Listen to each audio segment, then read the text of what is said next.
Hi, welcome to Sensory Integration Classroom Strategies. It is a part of our Jump Anytime webinar series. I'm Celeste Alexander, and this presentation was developed in conjunction with Lisa Falkenstein, our OT manager, and we wanted to share some information, very basic information about sensory integration and classroom strategies. Our content overview. Common reasons teachers refer to OT. We'll talk about those. We'll talk about some definitions, common signs of sensory dysfunction, treatment strategies, and golden rules of sensory integration. These are your typical teacher complaints. Celeste will not pay attention. Lisa daydreams. June is lazy and not motivated. Mark has trouble finishing his work. Joni is very active and can't sit still. Jessica is aggressive. Joanne has difficulty with peers. I'm sure you've heard them all before. But attention therapist, there's even more. Do any of your referrals look like this? Student falls off chair. I won't read all of them, I'll skim through the list. Easily frustrated. Bumps or pushes others in line. Speech language problems, and our favorite, poor handwriting. I bet 99.5% of your referrals are for poor handwriting, or at least attention. I know mine were, and as you know, when you start peeling the layers of that onion, it's much more than handwriting. Okay, sensory integration. This is taken from SI and the Child by Jean Ayers. This is not my material, Lisa's material. This is what is out in the publications. I won't read every definition, the first bullet, but sensory integration is the ability to take in, sort out, and connect information from the world around us. It does take place automatically. We don't even realize it. Our nervous system does develop and mature over the years. And about 5 to 10% of school-age children have enough trouble with sensory integration or sensory processing, which is now a more widely used term, to cause them to be slower learners or to have behavior problems. And that is taken straight from Jean Ayers. This is a very popular diagram that you will see where you begin on the left side. And again, this is taken from sensory integration in the child. You have your senses, auditory, vestibular, proprioceptive, tactile, and vision. And you work all the way to the right through the chart and what happens, the development, and when it happens, and what it results into our end products. Your ability to organize yourself, to concentrate, self-esteem, self-control, self-confidence, academic learning ability. My goodness, here we are. So all of these things that start to the left, we work through, we have to develop this integration and these skills, and when we get to the right, we should be able to have these functional end products. That was Dr. Ayers' theory. The first system we usually talk about is our vestibular system. It affects balance, muscle tone, equilibrium. It coordinates the head, neck, and eyes. They're working together. It impacts bilateral use of the body, and it plays a role in our arousal, our ability to stay alert. It is the unifying system. I call it Houston control. It plays a major role with our sensory processing and the integration of our nervous system. Your vestibular input tells you whether or not we are moving, how quickly, and in what directions. And we've got research that says that 50% of preteens need to move while learning. And I understand that this is a very popular theory now, but it is based in research and fact. It's very hard sometimes for our teachers to understand that. Common signs of vestibular dysfunction. You see it starts from A all the way to S or Z over here. Uncoordination, poor bimanual coordination, decreased attention to tasks, muscle tone, difficulty with transitions, sequencing and timing. These are students that are typically your movement seekers and sometimes those that are intolerant of movement. So you've got both ends of the spectrum when you've got vestibular dysfunction, and sometimes it's very hard to pick up. So let's talk about these vestibular movement seekers. These are your children that can't sit still. They need to move in order to function at a higher level of concentration. They make frequent trips around the room or to the bathroom. They lean back in their chair, they rock or lunge, they bang their head, they spin themselves in circles, and by goodness, they don't get dizzy. It's amazing how much vestibular input they can tolerate without eliciting that response of getting dizzy. So let's talk about our vestibular movement intolerant children or students. These are your students that complain about getting car sick and plane sick when visiting grandma or going on vacation. They dislike their head below their body. They don't like their head inverted, like doing somersaults. They fear new things. They don't like naps or lying down. Frightened to have their feet off the ground, some of that gravitational insecurity. Frightened to be picked up, and they slouch with poor posture. And again, these are not every single sign. These are just a sampling of what you might see. So let's talk about treatment strategies. What do we do, even in the school setting, for vestibular dysfunction? And it can be placed into two categories when we think about it. We have excitatory responses and calming responses. So we're going to look at treatment from each perspective. So if you're looking at excitatory vestibular input, we're going to use this for the student that is under aroused. They are hyposensitive. They don't get enough. So this is when you provide fast movement and rotation. It can include quick changes of direction and speed. Caution, caution, caution. Many students have difficulty with registration of this input and they don't know when they've had enough or too much. They also have, in conjunction with their vestibular problems, they have a modulation dysfunction, which means they can't modulate, they can't process that input as it goes into their body. So it's like a double whammy that they have. So please be very, very careful. And some of our children that may look like they are overactive are sometimes underactive, but moving to keep themselves alert and being able to be connected with their world. So what do we do in school? How do you do this? Because we're not in a clinic. We're not a medically based model. Use your playground equipment. Try to get them swinging if possible. Any kind of movement on that playground equipment. Upside down, imitating head movements, hanging upside down on the monkey bars, log rolling on the playground or a mat in the hallway or the classroom. Scooter board activities.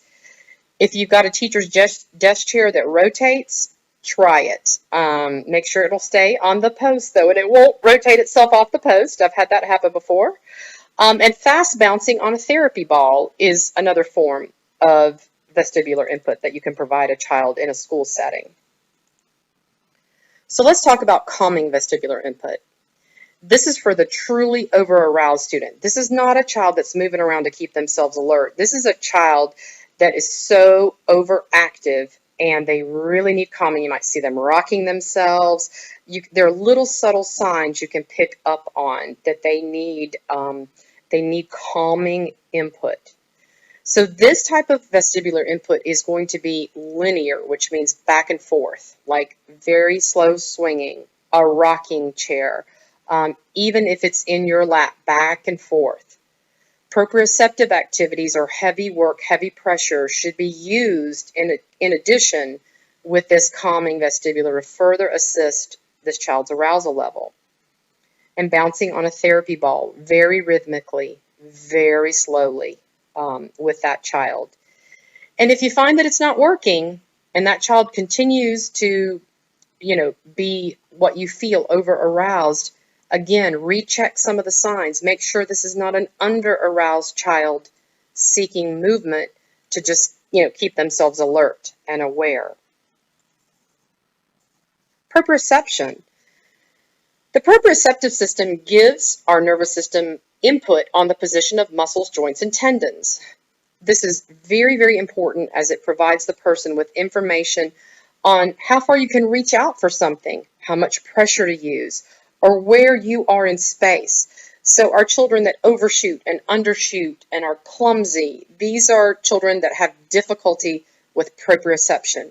Those children that are walking down the hallway with half their body on the wall, those are children who need that boundary because they don't understand their body in space. They don't know where they are in space. So if that helps, understanding that sort of school phenomenon, because we always see those children. So that leads nicely into this slide of the common signs of proprioceptive dysfunction. The child may have stiff, uncoordinated movements, clumsy. They avoid new situation. These are the ones that really heavy writing, heavy coloring. I mean, breaking crayons and pencils. They prefer talking to doing. They crash into objects in their environment, or they, like I said before, seek input from the environment. These are your, I call them the wall walkers. These are your children that have proprioceptive dysfunction. So some treatment strategies. There are a number of things on this list.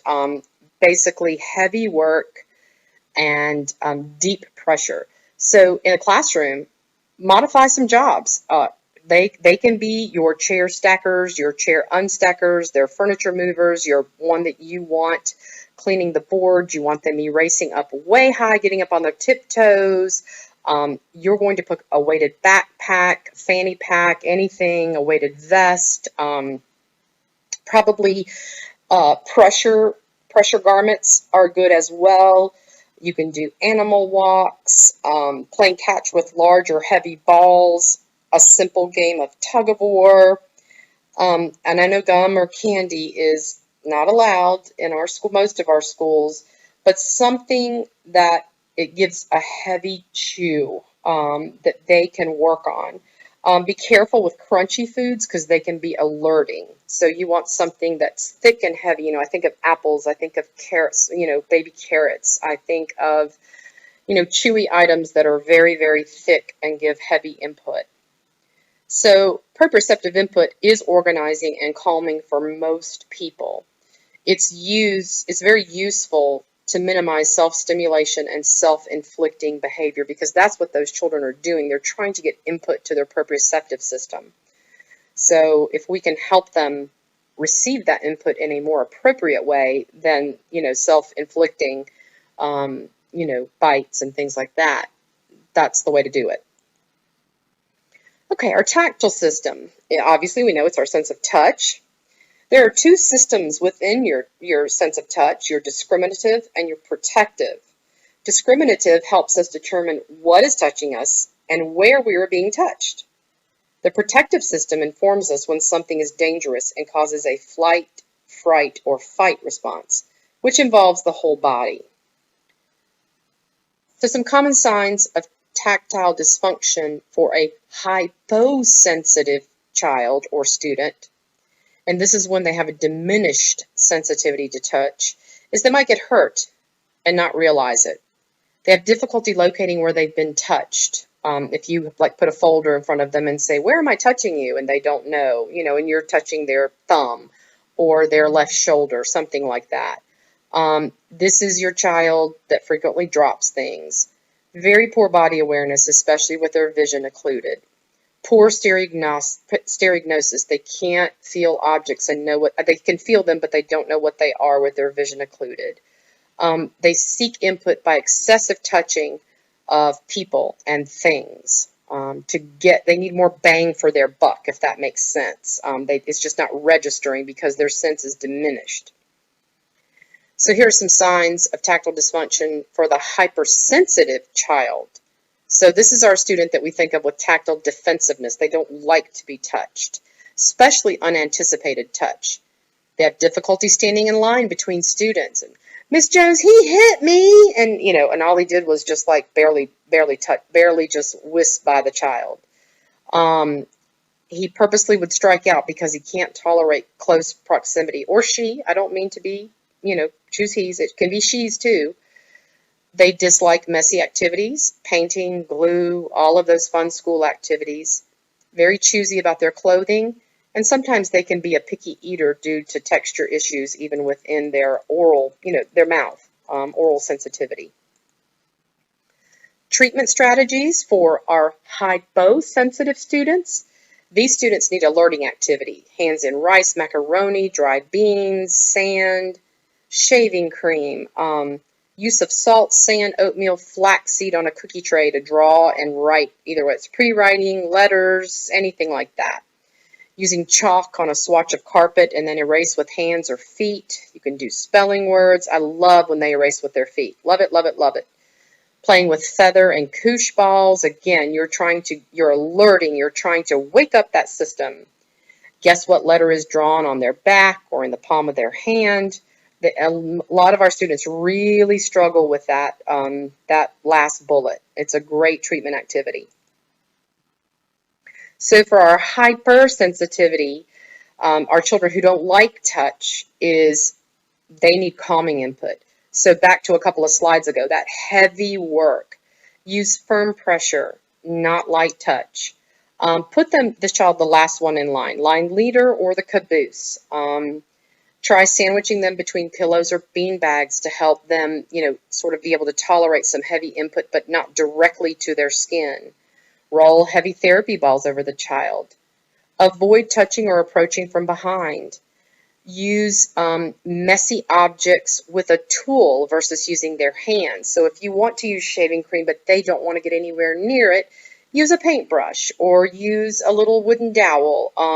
They can put a glove on their finger maybe. Just something that they can be successful and still participate, but the noxious stimulus is not so overwhelming for them that they can't participate.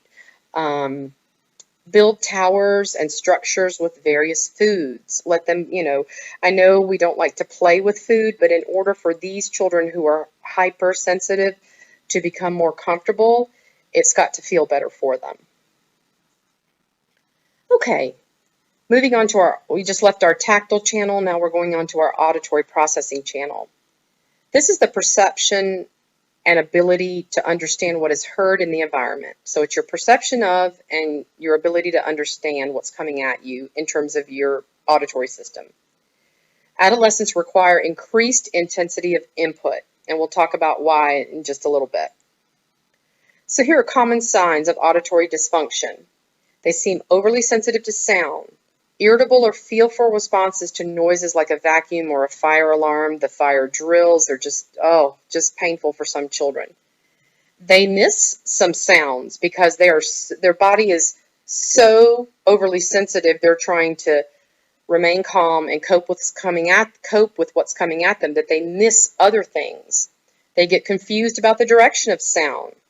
They make excessive noise to block out sounds that are noxious to them. So a lot of our children that, make loud noises, our groaners, our moaners, they're doing that to block out sound that is painful to their auditory system or noxious. And many times they have delayed speech development. So treatment strategies for auditory dysfunction.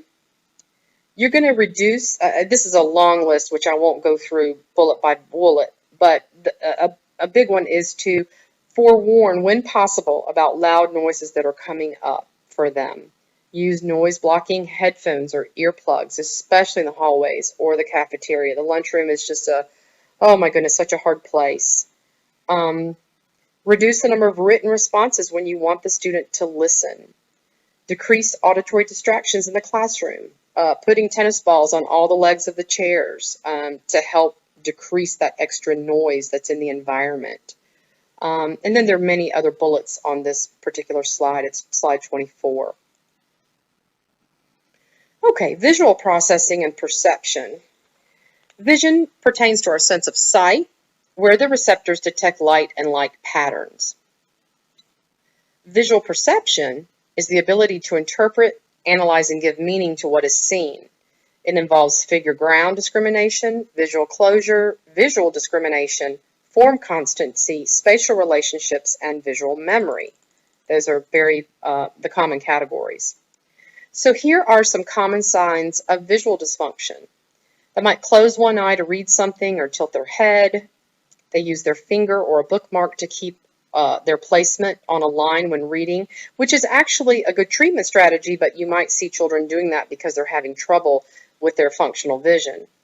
They have a hard time copying from the board, which we call farpoint copying. They don't build well with blocks if we're looking at younger children. Difficulty with puzzles, hesitant to go up and down stairs because that change in perception and space. They don't draw well. They have trouble recognizing similarities and differences in patterns or designs. And they have difficulty in our school setting with line adherence and spacing when they write. Their letters and sentences are all over the place. That's a very, very common sign of visual dysfunction. We're talking, when I say functional vision, that's our ability to track and converge and diverge with our eyes. Their acuity may be just fine, and acuity is our, the 20/20. How clear do you see? This has to do with the way that the eyes track and team together. So you see some treatment strategies for visual perceptual dysfunction. Reduce glare, fluorescent lighting. Sometimes teachers are very, very flexible about putting on, lamps or floor lighting, natural lighting. Color overlays over reading assignments. Blues are very easy on the eyes, light blues, baby blues. But children will tell you what color is comfortable for their eyes if you try a different array of colors. Graph paper for math assignments to ensure that the columns line up. You'll see that a lot in older children that can't line up their math problems accurately. They're all over the page. So graph paper. They used to have something called a Ready Space paper, and you could find it at Staples and Walmart. I'm not sure how readily available it is anymore, but it really does help with letter size and spacing. iCanLearn is a great computer program for visual perceptual activities. And your perception can improve with practice, so that's the good thing. So practice, practice, practice. And there's so much more information on visual processing. We've had our own separate webinars, on visual processing, so you'll hear more about that. Olfactory processing pertains to our sense of smell. It's the only sensation that fires directly to our limbic or our emotional system without integration. It doesn't pass anywhere else. It goes directly there. And you'll know certain smells will bring back memories, both fond and maybe not so pleasant memories. And it's a direct line. Girls tend to be more sensitive to both taste and smell through research. The olfactory system impacts your appetite, your selection or avoidance of foods, and social interactions. I know, for instance, my own child, my mother was having her home painted, and my little boy just could not tolerate being inside. Even after long been painted, he still detected that smell, and he would not come in for a long time. So it was very, very difficult. And two, we know if something smells bad, it can reduce our appetite, and we can think, oh, no, thank you, not having that. And even our children with foods that might smell okay might not be okay to them because they have such a heightened sense of smell that they'll push the food away. Some common signs of dysfunction with the olfactory system. Again, what we just talked about, aversion to odors that may not be offensive to most. They examine everything or items through the sense of smell versus their eyes or touch. Poor discrimination of odors, and an inability to associate odors with memory. Very, very interesting, very complex system. And then again, we have lots of different treatment strategies. I caution you to be very careful with olfactory treatment because it can be, some smells can still be disorganizing for some children, and they can be noxious. So please be very, very careful when you're using scents, S-C-E-N-T-S, with children. So again, a little bit of an outline here of what's calming and what's can increase attention. So again, I use these with extreme caution, same as vestibular input. This slide 31 gives you some resources for visual perceptual activities, proprioception, and general sensory processing or sensory integration activities. These are websites, and Then a couple of the last slides are our golden rules of sensory integration. Children learn through play. Begin with activities the child can do well. Begin with their strengths and build a roadmap to their weaknesses. Don't start them with failure. And if you feel like you're headed toward failure, that's when you use your activity analysis skills and you modify that activity quickly and help them build success. Challenges and successes must go hand in hand, and the child must succeed in mastering the challenge. If he or she is unable to meet the challenge, again, what I just said, you've got to grade it in order to avoid frustration, anxiety, and just a sense of failure, because our children already feel that way, and we don't want that to be precipitated in our therapy sessions, especially in the school setting. Listen to what the child tells through their body action, or tells you through their body actions and their words. Their internal motivation and drive. Follow their lead, tapping into their motivation, and support their sensory and emotional needs. It's hard. It's not easy. Sometimes you don't understand what you're seeing. But talk to our children, if possible, and see if you can figure it out. We need to be good detectives, and we need to read body language and our cues well for our students. Provide choices. And then you can control the choices in what is acceptable and what isn't. And you know you want to work on a certain thing, so give 2 or 3 choices within that certain activity. Children with sensory processing dysfunction really need to have a sense of control. Their world feels very out of control. Continue with motivating and successful activity as long as the child demonstrates improvement and a desire for mastery. You might say, well, that's common sense, Celeste. But again, that's reading those signals and knowing when to say yes and when to say no and when to stop. And we're not perfect. We make mistakes, and experience helps us. Sometimes hindsight is 20/20. So please don't beat yourself up. It comes with experience and time, being able to better gauge what you're seeing. Our last slide with golden rules of sensory intervention. Do not discontinue an activity because you're bored. Children readily get bored, but on the antithesis, sometimes if you're bored, the child might be bored. So just, again, monitor what that child is doing. Repeat the activity at least five times, since it takes at least that many repetitions to build a neuronal model of task. Now, we want it to be a successful completion, not failure, okay? We don't want to imprint a poor motor memory or poor sensory integration. We don't want that to happen. We want to try to facilitate an adaptive response. And an adaptive response can range anywhere from a basic level such as eye contact to a complex response that includes planning, organizing, and sequencing movements that involve varied timing and adaptations. Very high level stuff. But we start at a very base level. Can this child make eye contact with me after a certain activity? Empathy, acknowledgement, positive, caring intent, and humor go a long way. It's very hard sometimes to be patient with a child whose world is chaotic, but you have to try your very, very best.